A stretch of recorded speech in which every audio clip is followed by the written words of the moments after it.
So we will go ahead and get started because I know 30 minutes goes by really quick. Hi, everyone. Thank you so much for joining the session, 5 Simple Steps to Creating a School-Wide Positive Reinforcement System. I'm Abby. I'm one of the creators of ClassBank and a former middle school math teacher. I'm really excited to chat with you today and share some tips and strategies. Here's what we'll cover. We'll start with a quick overview and the why behind positive school-wide reinforcement. Then we'll hear from our special guest, Jack Obrien, who will walk us through the steps they took at Pleasant View Middle School to transform their school culture. And then we'll leave about 10 minutes at the end for Q&A. So please feel free to use that Q&A to just drop your questions as we are going throughout. Our goal for today is that you will walk away with actionable strategies to bring back to your school to make positive reinforcement come to life without adding any extra work on your plate. Before we dive in, I want to make sure we ground ourselves in the why. Research consistently shows that positive reinforcement leads to improved student outcomes, including higher academic achievement, better emotional regulation, increased attendance. It leads to reduced discipline issues, so fewer referrals, suspensions, behavioral incidences, and then stronger teacher outcomes as well, improved teacher-student relationships, more classroom engagement, and a healthier overall school culture. So simply put, when schools are consistently reinforcing the positives, everyone wins, students are more engaged, teachers feel more supported, and school culture improves. I mentioned I was a former teacher. When I was teaching, my school tried to implement a digital reinforcement system, but it had a few challenges. It wasn't very teacher friendly, so staff engagement was low. Without staff buy-in, students weren't motivated, and the system fell apart. I even tried to do a paper-based system in my own classroom with paper school bucks, but it was really hard to manage and keep up consistently. So that's why at fellow teacher and I started ClassBank. For teachers, it's simple to use and it integrates seamlessly into your everyday. And for students, it's engaging and teaches those real-world financial literacy skills as they earn, save, and spend their school bucks. So at ClassBank, our goal is to make positive reinforcement easier and more impactful so schools can really start driving those positive outcomes and strengthen your overall school culture. So with that, we are thrilled to have Jack Obrien here today. Jack is a teacher and a PBIS leader at Pleasant View Middle School. He played a key role in implementing the school-wide positive reinforcement system after seeing success in his own classroom with ClassBank. He led the school-wide rollout, which resulted in a 23% reduction in behavioral incidences in just one semester. So super impressive. And today, Jack's going to walk us through the 5 steps they took to get their system up and running. So, Jack, for some background and context, why did Pleasant View Middle School decide to implement a school-wide system? And what challenges were you seeing? What were your goals when you were implementing it? So we started this probably 3 years ago. And we started our PBIS committee. We're a group of teachers that were just like really tired of like the tier one behaviors. We have had and have good systems for tier two and tier three behaviors, but we were really struggling with the tier one behaviors because we have in our school building, we have like after school detention or we have like out of school suspension and that kind of stuff. But for the behaviors that were happening in the classroom, we just didn't feel like that fit. Um, so so our goal was to kind of create more of a positive environment and look at data and try to really hone in on what can we do, right? What can we do as a staff, especially with middle school? Consistency is so important. What can we all do as a staff, and what can staff really buy into? So that is kind of why we started the looking into PBIS systems, and I actually found class equity at that time on TikTok. And I was like, this looks really cool on the video. And I did it kind of in my classroom, and a couple other teachers did it in their classroom, kind of piloted it on the free version. And then we kind of brought the whole school in and went from there. I love it. And you had mentioned your PBIS team kind of starting these conversations. So that's a perfect lead in into step one, create a team so you have the space for these conversations. This can include school administrators, teachers, even students to really help guide the development of your behavior plan. So, Jack, what did building your PBIS team look like? How many team members? Who's involved? So, we wanted to kind of have representation from all parts of the um, building. Um, for middle school, we didn't really see I know when a couple of us went to get trained and they did talk about like having kids on it. I don't know if we were there at that point with having kids on our PBIS team, but we do have an administrative participants. We have all aspects, all departments are represented. And we just kind of ask for volunteers. We're just like, if you're tired of the same things we're tired of, like, let's just come together and try to come up with some solutions.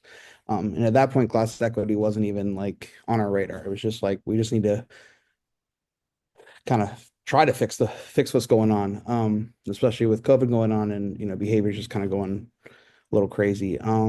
But from there, we kind of came up with we went to a couple official trainings and kind of talked about like what do we need to do, like what instead of just having a bunch of meetings, what can we tangibly do.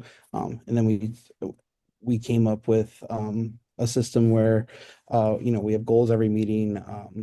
We came up with like a three-tier system, to where we have some of us are focused on student interactions and some of us are focused on staff positive behavior, or at least positive culture environment, and then community as well. And we just put a Google form survey out to parents, and we got some parents involved.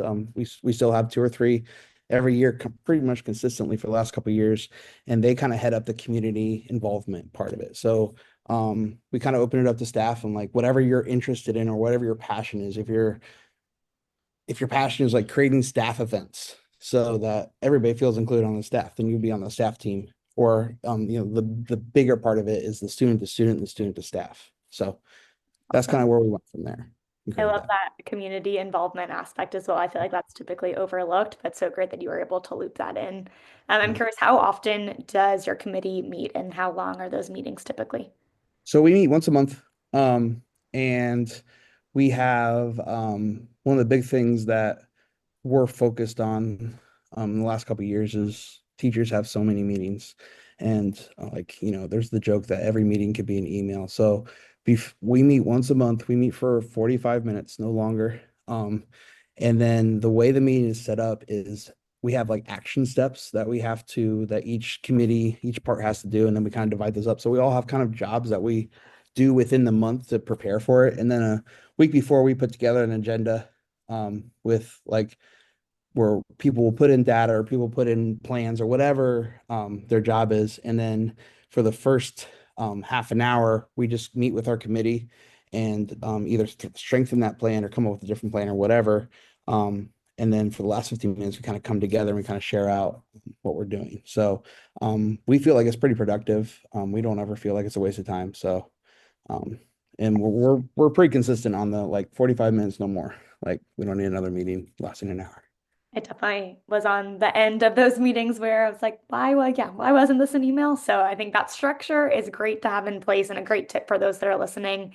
And along with structure, I think, that is something that also goes into creating your positive reinforcement system, having that structure in place. So Mm. step number two is to define those school values and expectations. Tell us a little bit about what this looks like at Pleasant View.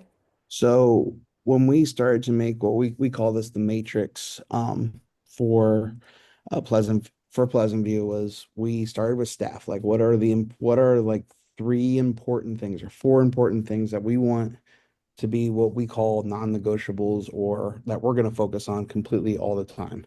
And then so we got information from staff, and then we kind of talked about we kind of like even we did a Google form with students to kind of like see where they are with some of the stuff, and it was really surprising to see like students, like a lot of students when they were anonymous and they were answering honestly, they were like, I don't want phones in the classroom. I don't want my bathroom destroyed. You know what I mean? So we did involve the students, and then we also involved the community as well. As like, what do you want to see in your child's day? Like, what is the most important thing? So we came up with, and I'll share my screen. I'll share my or not my, our uh matrix.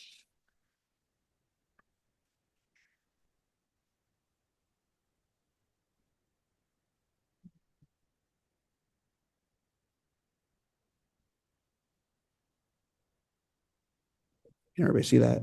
Yeah, yeah, that's awesome. Sweet. Okay, sweet. So this is like, so we did so we took pride. So we did pause because we're the Panthers. So those are like the letters we use. We did pride, accept responsibility, wise choices, and seek solutions. And then we took like the common areas for everyone, and we came up with like what does success look like there. So like in the hallway, I'm gonna pick up my trash when I see it. That's pride. Accept responsibility. I'm gonna um directly move right to my class instead of taking 4 and 5 pit stops. So we kind of came up with what does success look like in every area, and then we posted these in the areas. And then we also really encourage the staff, like, this is the common language we're going to use. So if we're using it over and over and over, the kids are going to buy into it, and the kids that don't buy into it are going to hear it so much they just don't want us to say it, so they do it. so so that's our matrix. And I think they're all pretty similar, but again, identifying those core values is really important, and then kind of going from there. Yeah, absolutely. And Jack said that he would share that behavior matrix with us after to send out. So if y'all want an example, you can see what they're doing. I love that you involved the students in it as well. I think, yeah, when they come up with the rules, quote unquote, they have Mm, so much more buy-in and just ownership over that school culture. So I think that's such a great tip to include the students in that conversation. Step number three, now that you have those expectations laid out, decide how to positively reinforce those expectations. Some schools use paper school bucks, copying good cards. Other schools like Pleasant View use ClassBank as a digital school-wide solution. You kind of touched on this in the beginning, but Jack, why did you decide to use ClassBank as a school? yeah. So, I mean, I had brought it when I came to Pleasant View, and I came here in like 2018, 17. But when I came here, I said, like, why don't we have like a school-wide system? Because the research just shows that consistency amongst the staff is so important. If one teacher's doing one thing, one teacher's doing another thing, it's really hard to get that culture right. And I suggested, why don't we do paper? And I was a fairly new teacher at the time, and everybody was like, we've done this before. And what they do is they make copies and they figure out how to cheat it. And then, like, it's too much to manage, like Abby was talking about earlier. And so we were kind of looking for kind of an alternative, like what can we do? And then I was scrolling through TikTok one Sunday, and I found it, and I logged in and said, this is really, really cool. Like, I can't believe this is, like, at that time it was the free version. I'm like, I can't believe all this is free. And so we kind of, me and a couple other teachers kind of took it and kind of made it our own. For like, we kind of combined paper at first. Like, we were using like the class bank to create the paper tickets, and then in our individual classrooms. And then as the program got a little bit more involved, they kind of took care of a lot of the issues we were having. And we were able to kind of run it through, get staff feedback, and say, is this something that you'd want to try? I shared some of the data that I had, some of the success I was having, and then the staff really bought in. And that's I'll talk about this a little bit later, but that's really important that the staff buys in. At least most of the staff buys in. Absolutely. I think that's, yeah, such an important key. So yeah, moving on to step number four, now that you have how you're going to positively reinforce all of those behaviors, establish a reward system. So at Pleasant View, students are earning their, school bucks. How did you set up that store and the rewards that they could then spend their school bucks on? So we started with like what do kids want? And we formed kind of a subcommittee within PBIS as the school store team. Because we were going to do this virtual store. And it was kind of a tall task, because we were just like, how are we going to do this virtual store? Um how are we going to pass stuff out to people? What are we going to do? And we went through a lot of trial and errors. We went through like, well, let's just get them chips. Well, You start looking at our school district won't pay for chips. They'll pay for other things, but they won't pay for chips. So we were spending our own money, and we kind of realized that that was not sustainable. And then we kind of like went back to drawing board, like what can we do um, to have some sustainability and still have it be what kids want. And so we set up, we were able to kind of through the updates that Abby's team was doing, we were able to put all the kids in one store. Um, and so we have like an what we call an all Pleasant View Middle School store. And those are like kind of the big, and these things are like not tangible things. So like one of our options is like a fun Friday. So we have like a intervention period. And then once a month, the seventh graders can go to it and the eighth graders can go to it. And instead of going to their intervention period, they go to the gym or they go to another areas like they get to play board games or they if they just want to go and hang out on their phone and listen to music, that's another option. But they have like areas they can go to and they buy this Fun Friday ticket, we call it, in that school store. We also like have like a sports package. So like kids, um, we have about 80% poverty at Pleasant View Middle School. So it's hard for kids to like get into games and get families in the game. So we have like the sports package where they can take their family if they buy it through with class equity. We give them like four tickets and two concession items so their family can go to the sporting event together. We have like dances and stuff. So we just looked at like what can we do as far as limiting teachers giving up their time and limiting spending money. What can we do for these kids? And so that was that has been very successful. And then every teacher has their own store. So like we still have like I still buy Jolly Ranchers, I still buy bags of chips that kids can buy every week from me specifically. And then so that's kind of like where we ended up was like more of the tangible items were in the individual teacher stores, and then like the big event type non-tangible things were in the big school store. And we have like a team that like passes them out, and like we have a couple classes that kind of organize it, and we're really lucky to have those kind of systems in place. But Very cool. I love that sports package idea. I actually don't think I've heard that one yet, so I'm definitely going to add that to our list of recommendations. Talk through those logistics a little bit more. When can students purchase rewards in the store? When are they passed out? What does that look like? yeah, so we have every month we have a we open the store for 3 days. So they get charged a rent and utilities on the first, and then the first, second, third, they can buy things. Okay, so they have a limited time to buy things. Once they buy things, we close the store off. I export the data and I have a spreadsheet and I can share kind of the template that we came up with. And then we just kind of organize it from there. And then the school store team from there has the rest of the month to either pass out or make the tickets or like, so it's a little bit more easier. So you don't have, because we have 685 kids, like we don't have to do that all that day, or we're not stopping instruction halfway through the month, or every day kids not raising their hand and be like, can I go buy something from the store? I just bought something. Where's it at? Like the kids know that this is that. And then we have like a calendar that like the kids know like this is when they can buy stuff. We put it over the announcements. We just started a school news team that's kind of incorporated that as well. So everybody kind of knows when they can buy stuff from that all PV. And then individually, the teachers just kind of set it up on their own. Me personally, they can buy stuff throughout the whole week. I don't pass stuff out until Friday. So Friday is kind of like their day to get their things. But instead of me stopping instruction every 5 minutes, I'm like, I just bought a Jolly Rancher. Let me have it, that kind of thing. Um, the kids know that I'm gonna buy it now, I'm gonna get it later. And it's like one big pass out. And I have like a couple kid helpers just kind of help pass things out. So that's how I kind of make it manageable. I think that's a pretty popular system around here, but other teachers do other things. I think that's what Pleasant View does so well. You have such a good school-wide system in place that also allows for the flexibility of the individual teacher. If you want to do the rewards, great. If you don't want to, you don't have to. So I think, yeah, that setup is really commendable. Um, so now that you have your system rocking and rolling, I think maybe the most important part is step number 5 to make sure that your system is sustainable throughout the year. Meet Mhm. monthly to review the data. So I know, Jack, you kind of already talked about this, but what data are you looking at as a PBIS team?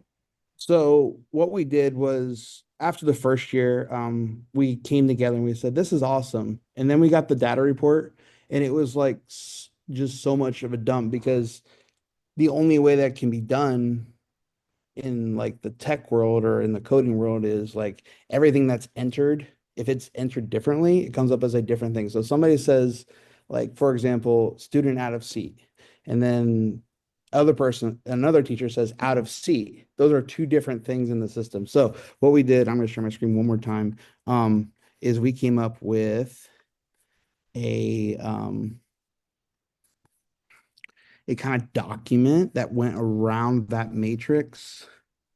Um, that And this is kind of our whole class bank kind of document, and I can share this with you guys.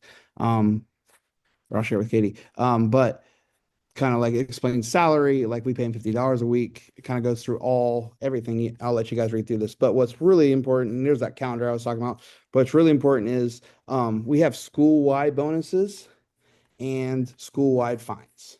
Then these things are around our non-negotiables, around like every teacher has this in their store and they enter it exactly the way it is. So it all comes up the same. So when we do run that report, it's a little bit easier to look at. And then we have suggestions. So like these are things that like are popular in our staff, but not everybody has to use them. But like the Pride student that we give away once a month, the weekly shout out that we do, we use iReady. So if they're past a lesson, that kind of thing. And then like the fines, like our four big non-negotiables are food in the classroom, wearing a hood, not reporting to class, and food in the hallway. We recently have taken out that phone thing because the district has done a different thing with it. But anyway, so these are things that you have to have, like in your store, and then we have suggestions as well. So once we did that, the data became super easy. It was super easy to look at it and say, okay, we have an uptick in this, we have a downtick in this. What is happening? What can we do to fix it? Like why do we have 200 fines for hoods? Like, well, what can we do as a staff, or what is happening in those classrooms? We can kind of really dive into like what's happening on those tier one problems. So that was really important, kind of road bump that we kind of went over. But anyway. Awesome. And yeah, I think having that clear language across your school is so important. And I'm excited to be able to share that resource with everyone. And it's those types of experiences that really helps guide the development of ClassBank. We're actually building in admin features where you can set the language across all classrooms. So be on the lookout for that in the future.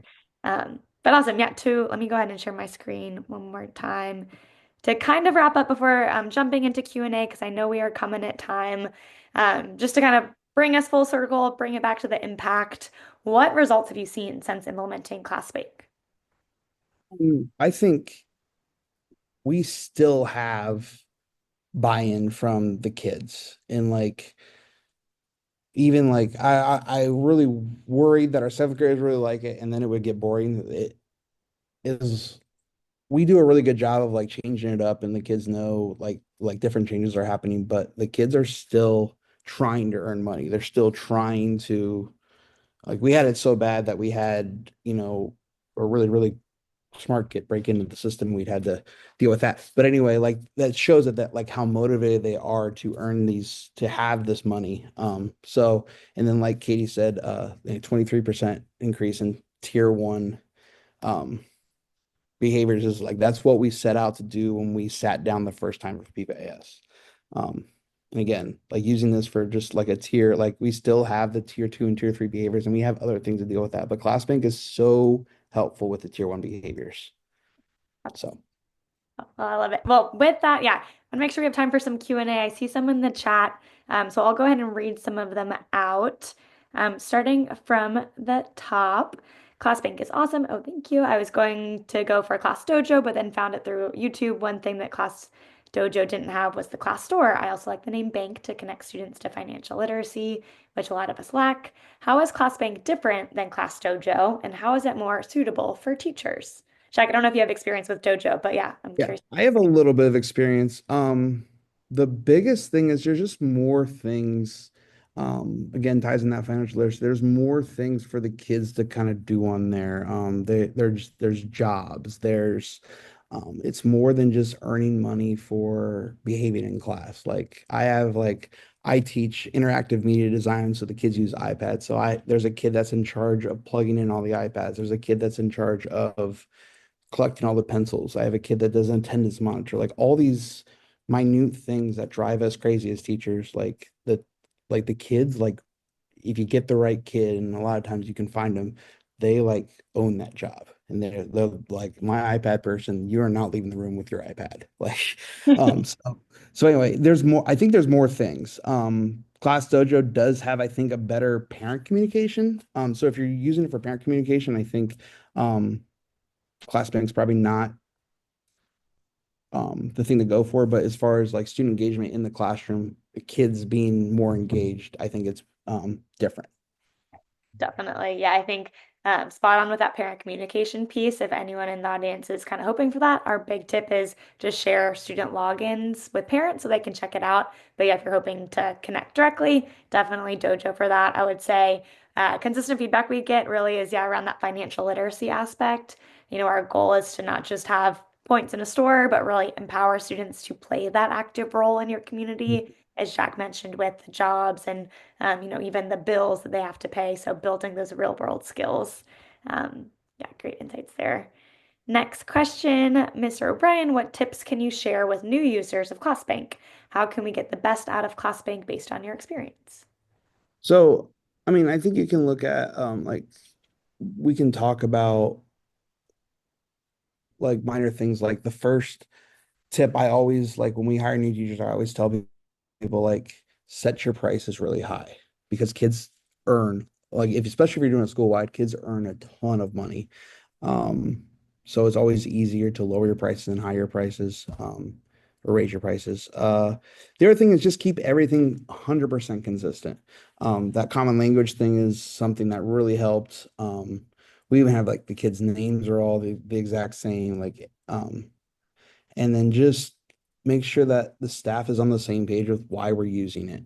We're not using it to punish kids or to, uh, you know, like gotcha with kids. We are using it to correct the behavior and really reward behavior, because we are looking for that, that 80/20 that everybody talks about, or 80% positive for 20% negative. But we, if we're all on the same page for like our why and connects to that's your core values, that would be my biggest advice. And that's where we get the biggest bang for our buck. Absolutely. I see a question in here about what store items, rewards, and fines. I'll send out the list that Pleasant View uses afterwards, so you can find that in my follow-up email. But one last question before jumping over to our exit ticket. How long did it take you to see measurable results in your room and then school-wide? I would say in my room, measurable results, probably a few weeks. And then you can see what our principal talked about, and just the 23% in just 6 months, like that was tangible, like pulling our Infinite Campus data, like it was pretty clear. So, I mean, it happens pretty quick depending on how consistent you are with it and how much we incorporate into everything in our school too. Like anytime like something is going on with like band or choir, a lot of our coaches are staff members. So the more you can incorporate it and the more kids are exposed to it, the better, um, the more results and the quicker you're going to have. So a couple weeks with individual classroom, then we saw some substantial results in about 6 months. I appreciate it. Okay, I know we only have 1 minute left, so if y'all could go ahead and quickly take this exit ticket, just so that we can have feedback and continue to improve these sessions for y'all. I saw a question in the chat as well about cost. We actually have a special offer if you are a new school and you're able to prepay for next school year. It is crazy that we are already talking about next school year, but you'll receive the remainder of this school year free of charge. So that is 6 months for your staff and students to play around with the system, work out the kinks so you can hit the ground running next year. So to do that, you can sign up for a demo on our website, request a quote. You can shoot me an email afterwards as well when I send up the follow-up. And then, yeah, would be happy to dive into more specific costs for your school. We do it based on school size. And with that, it is 5 o'clock on the dot. So we'll let y'all take off. Enjoy your holiday season. I'll hang around for a few more minutes if anyone else has any other questions. But yeah, thank you again so much, Jack, for joining. I think Pleasant View is just the perfect outline of how to implement a positive reinforcement system. So hopefully y'all in the crowd walked away with some actionable strategies. Thank you again and happy holidays.